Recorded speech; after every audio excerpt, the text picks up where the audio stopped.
Imagine walking into your subterranean basement laundry room on a quiet Friday afternoon to find your husband's unsecured smartphone resting face up next to the wash basin with an open active text string that reveals his entire alternative relationship with your closest childhood companion.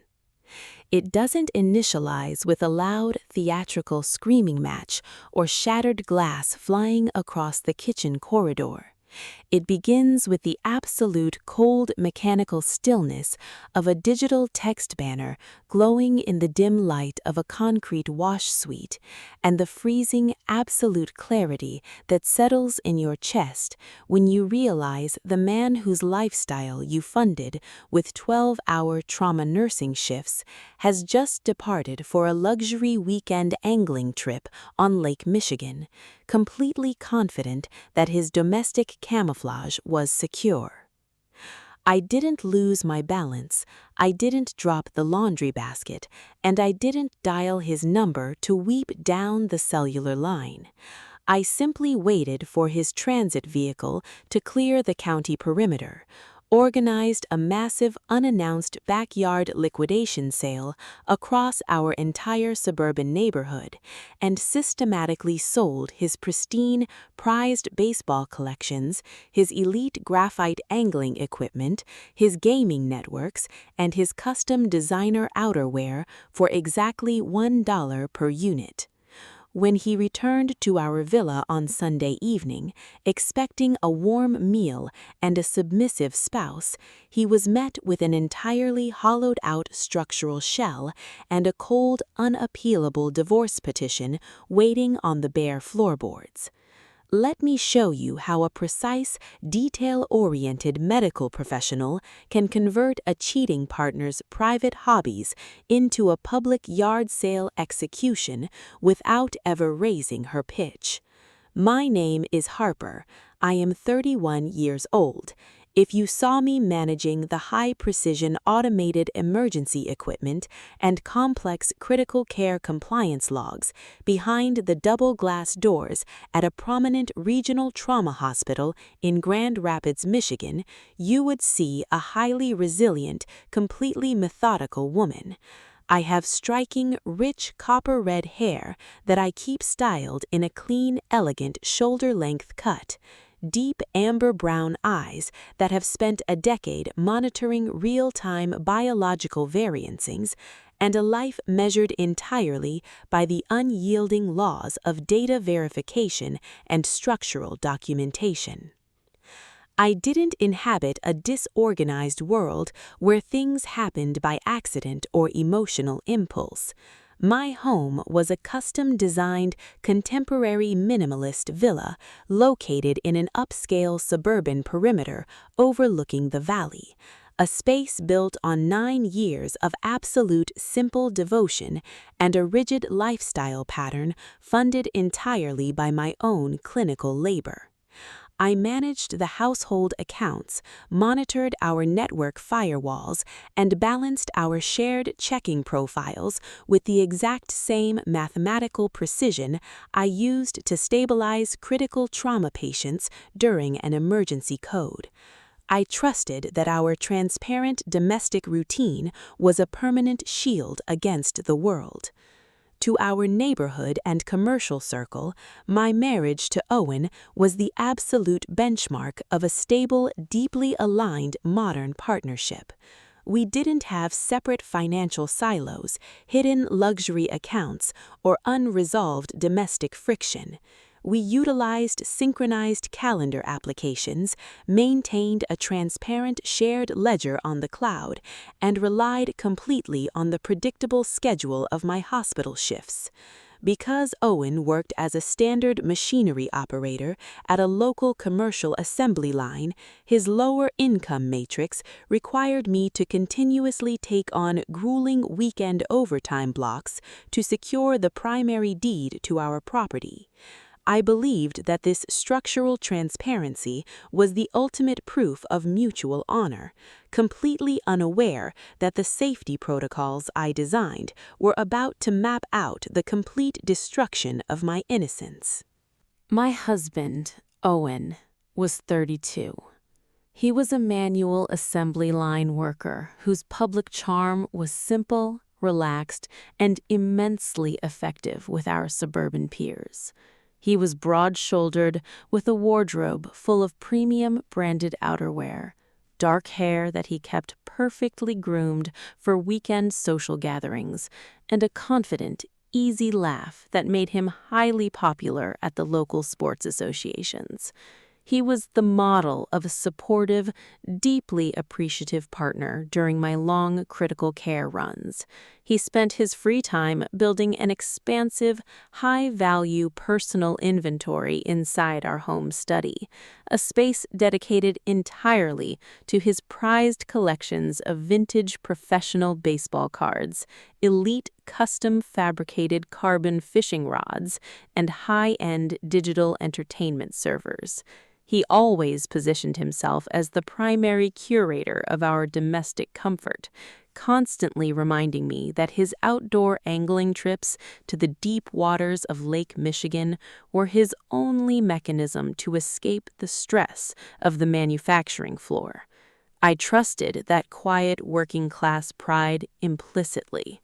He wasn't an aggressive gambler. He was a man who lived by routine schedules and basic operational timelines, and I believed that a man whose entire lifestyle depended on my premium medical benefits and financial backing couldn't possibly possess the chaotic, reckless cruelty required to forge an alternative lifestyle inside his own house. I offered him an absolute, unvarnished loyalty, letting him coordinate his weekend sports schedules with absolute freedom, completely unaware that the man managing our joint accounts was using my midnight technical shifts to turn our residence into a playground for a sinister alignment. The secondary parameter in this structural anomaly was Chloe. Chloe had been my closest neighborhood companion and childhood confidant for over 20 decades, occupying a beautifully designed property just 4 blocks down our suburban street. She was an independent, boutique-style consultant who managed her business with a superficial, chaotic charm that I had spent years stabilizing through personal loans, emotional counseling, and domestic assistance. She possessed access keys to our property under the administrative agreement that she would monitor our utility systems and check our local mail delivery whenever my trauma shifts extended into the dark hours of the weekend. I viewed her as a biological extension of my own identity, a sister in survival who had shared every major milestone of my adulthood. I remember sitting on our rear deck during the previous spring barbecue, watching Chloe review an outdoor equipment catalog with Owen near the lawn, and feeling a deep sense of psychological peace. I had no idea that while she was utilizing my technical resources to balance her boutique's credit sheets, she was actively utilizing my clinical absence to cross the street and construct a parallel parasite relationship with my husband inside my own house. They believed that the heavy, exhausting nature of my medical career left my brain too sedated to notice the micro-behavioral deviations inside my own home. They treated our lifelong friendship as an administrative shield to execute a systematic deception right in front of my face. Trust inside an extended childhood friendship is often the most dangerous vulnerability a woman can possess, because she assumes long-term shared history acts as a permanent moral boundary against malice. When you are performing physical shifts in a trauma unit to secure your household's future, your brain automatically categorizes your best friend's presence as safe, leaving you entirely unprotected against a systematic deception. Have you ever realized that the person who knew every secret of your childhood was quietly auditing your work schedule to see how many hours they had left inside your home? Tell me your experience below. The physical breakdown of their camouflage initialized at precisely 2 p.m. on a scorching Friday afternoon. Owen had spent the morning loading his custom transport vehicle with heavy England trunks, preparation cases, and luxury coolers, stating that his primary assembly coworkers had organized a massive 48-hour salmon fishing excursion on the deep waters of Lake Michigan. He left the property at noon, offering me a smooth, calculated kiss before reminding me to lock the perimeter security system before I initialized my upcoming night shift at the trauma center. At 1:30 p.m., I descended the wooden stairs into the subterranean basement level to process a final cycle of hospital scrubs and household linens before my shift. The space was cool, illuminated only by the white glare of the utility lights overhead. As I reached past the washing machinery to clear the detergent shelf, my hand brushed against a small, solid object resting face up on the quartz counter behind the wash basin. It was Owen's secondary personal smartphone, a high-capacity device he typically used to manage his outdoor sports forums and collectors networks. In his frantic haste to depart for the Lake Michigan docks, he had committed a fatal operational error. He had left the device connected to the active wall charger, and the screen interface was completely unlocked, displaying a real-time messaging application thread. I stood completely still, the laundry basket resting against my hip, my amber-brown eyes tracking the illuminated text bubbles on the glass screen. The chat was not an outdoor angling discussion with his assembly coworkers. It was an active, high-density coordination log between Owen and Chloe that had extended across the last 6 months of our marriage. The final text string, transmitted at precisely 11:45 a.m., just 15 minutes before he exited our driveway, rendered a catastrophic system deviation in my mind. Owen's text read, "The truck is packed. Harper thinks I'm out on the lake with the assembly boys until Sunday night. The key card is hidden under the planter. I left the basement suite completely ready for us." Chloe's response bubble, pinned directly beneath his message, read, "Perfect. I'll cross the street at dusk after her trauma shift initializes. I bought that vintage wine you like. See you in the room, babe." A life spent managing critical trauma patients teaches you that the exact second a catastrophic system failure occurs, any display of emotional panic or chaotic shouting will accelerate the damage and cause you to lose control of the operational environment. My pulse remained perfectly level. My amber-brown eyes narrowed into a cold, clinical target. I didn't drop the laundry, I didn't scream into the empty basement, and I didn't dial Owen's number to alert him that his entire domestic strategy had just been compromised. I picked up my personal mobile device, activated the high-definition macro lens, and captured a series of pristine, unedited digital photographs of the open interface, ensuring the contact numbers, the transmission timestamps, and the local network data path were perfectly logged into my law firm's secure cloud backup under a permanent encryption protocol. Once the verification data was secured, I placed his phone back on the quartz counter exactly where he had left it, walked up the stairs to our living room, and sat down at the mahogany dining table. My brain, sharp and completely detached from emotional static, immediately calculated a highly creative public liquidation strategy that would target the two assets Owen valued most in this world: his pristine material collections and his social vanity. I pulled out my tablet, opened our neighborhood's digital communication portal, and posted an immediate, high-visibility announcement to over 300 local residents. The notification read, "Massive emergency household liquid clearance. Everything must go before the billing cycle terminates.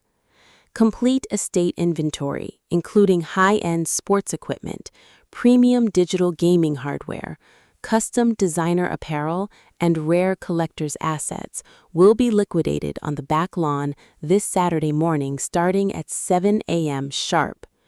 Price protocol is absolute, $1 per item. Cash transactions only, no holds. I closed the device, walked down the hall to our master suite, and contacted our family lineage's senior matrimonial attorney before Owen's transport vehicle had even arrived at the Lake Michigan boat launch. The transaction was closed. The liquidation had officially initialized. The physical execution of my liquidation strategy initialized at precisely 6:30 a.m. on Saturday morning under a clear, bright Michigan sky.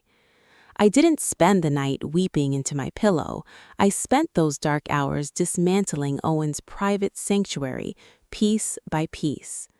I entered his locked study, pulled down his custom glass display cases, and carried his pristine, climate-controlled binders containing thousands of rare vintage professional baseball cards down to the rear lawn. I emptied his structural closets, pulling out his premium branded outerwear, his custom heavy insulated winter coats, and his tailored sports jerseys.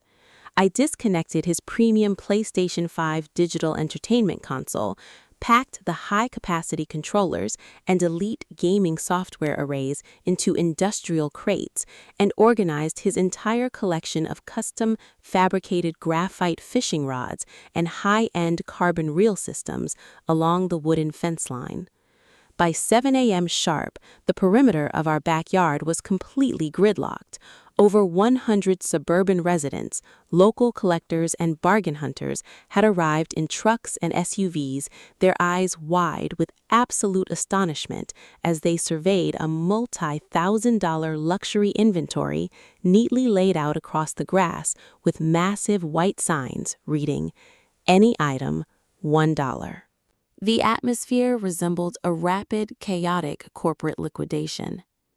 A local high school teacher walked up to the island table, his hands trembling with excitement as he held a rare, vintage 1980s rookie baseball card that Owen had spent 3 years tracking down through international auction houses, an asset valued at over $2,000 on the open market. "Ma'am, are you certain about this price baseline?" the man stammered, looking from the card to my calm, unbothered face.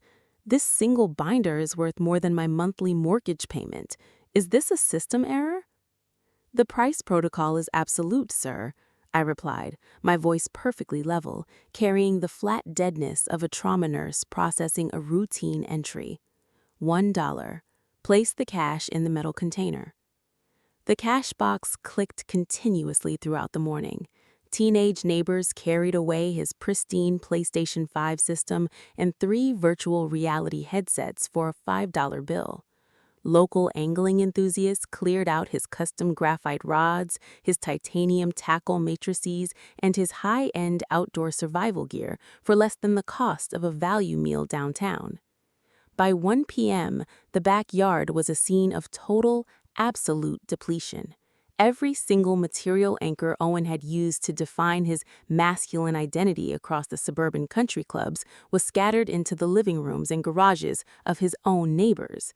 His entire luxury footprint had been liquidated for a grand total of $42 in loose bills. The final phase of the operational eviction was completed on Sunday afternoon. While Owen was processing his final angling logs on Lake Michigan, my personal moving crew arrived at the villa to execute a complete residential separation. Utilizing my primary deed privileges, I removed every single piece of furniture, every structural artwork asset, and every biological item belonging to my lineage from the property, transferring our household contents to a high-security luxury condo block downtown. I left the Craftsman Villa entirely hollow, a cold, echo-filled shell of drywall and bare floorboards. The clock on the kitchen wall read precisely 8:30 p.m. on Sunday evening when Owen's transport truck pulled into our quiet suburban driveway. Through the panoramic front windows, I watched him exit the vehicle, his face carrying a relaxed, arrogant smile, holding a cooler of fresh salmon as he walked up the stone path. He utilized his private entry card, opened the heavy oak door, and stepped into the entryway, his boots echoing loudly off the vacant floorboards. His smile completely froze as his brain scrambled to decode the reality of the environment. There was no furniture, no television, no lighting fixtures, nothing but the vast, empty space of a dead house. I was standing at the far end of the vacant kitchen island, wearing an exceptionally beautiful, gorgeous terracotta linen day dress, with a clean square neckline and a structured, elegant silhouette that caught the dim ambient light from the streetlights outside. My rich copper-red hair fell in soft, modern waves down my shoulders, and my amber-brown eyes held a terrifying, razor-sharp clarity. But the most striking detail was the expression on my face. My lips were turned upward to a powerful, quiet, slight smile of absolute victory. A calm, knowing Zafir Tebessum that held no anger, no malice, and no remaining sorrow. It was the smile of an expert clinician who had isolated the infection, executed the protocol, and won every single piece of the board. Resting on the bare wooden floorboards directly between his muddy boots was a heavy 100-page formal legal folder, the immediate fault-based divorce petition delivered by my asset protection firm. "Owen, what is this? Where is our stuff?" Owen stammered, his voice dropping into a thin, breathless panic as his eyes darted across the vacant walls. "Where is my study? Where are my rods in my card vault? Did we get robbed by a local cartel?" "The inventory has been completely cleared, Owen," I replied, my voice perfectly flat, carrying the cold finality of a terminal medical report. "Your neighbors spent the weekend purchasing your pride for $1 per unit. Your sports card binders are currently sitting in a middle schooler's garage down the street, and your carbon angling rods were liquidated to the local country club staff on Saturday morning." Owen dropped his cooler, the ice spilling across the bare floorboards as his face turned an absolute chalky white. He lunged toward his study corridor, opened the door, and let out a raw, pathetic wail of absolute devastation as he saw nothing but empty dust outlines where his multi-thousand-dollar collections had rested for years. He ran back into the entryway, his hands trembling violently as he reached down to lift the legal folders. "You crazy bitch! You can't do this!" he screamed, his voice cracking as his smooth corporate confidence completely evaporated into the empty room. "Those collections were my personal equity. That hardware was worth $15,000. I'll file a criminal theft report with the county sheriff department right now." "You will file nothing, Owen," I interrupted, my powerful victory smile deepening with absolute, unvarnished indifference as I pointed my finger at the open text photographs attached to page 3 of the legal brief. "The forensic compliance logs show that you converted this marital estate into an unauthorized baseline for a parasite connection with Chloe while I was performing double shifts to fund your insurance lines. The Chatham County commercial judge has already signed the emergency asset management order. Enjoy the final compilation of your parameters." I turned on my heel, my terracotta dress rustling softly against the doorframe, and walked out of the hollow villa into the cool Michigan night air. Behind me, the heavy front door clicked shut with a metallic, irreversible finality, leaving the traitor completely broke, exposed, and isolated inside the vacuum of his own empty house. My path finally stood on its own unshakable foundation. Do you know why I am telling you this story from the edge of this open waterfront today?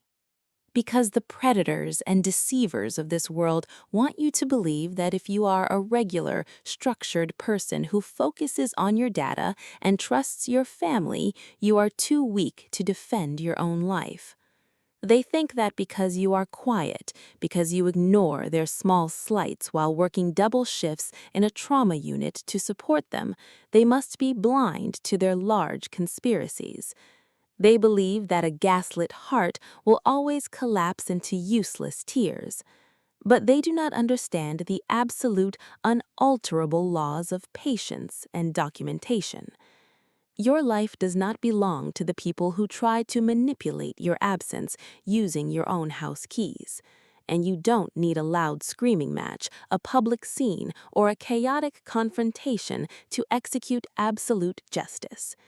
You just need the cold, silent discipline to collect the data, secure the evidence, and wait for the exact moment to let their own greed pull the trigger on their existence.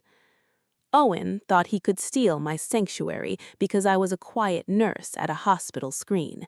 He forgot the most basic rule of the system backups.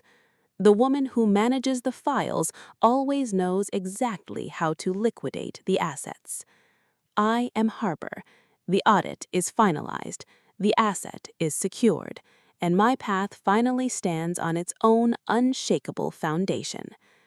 Now I have a final question for you, the person listening to my voice in the quiet of your own room tonight. If you discovered your husband was utilizing your hospital shifts to conduct a secret affair with your childhood friend and left his unlocked phone in the laundry room, would you lose your temper and scream at him over a text bubble? Or would you wait patiently for his fishing trip to liquidate his entire $15,000 luxury hobby collection to the local neighbors for $1 per unit? Tell me your strategy in the comments below. I am analyzing your logic.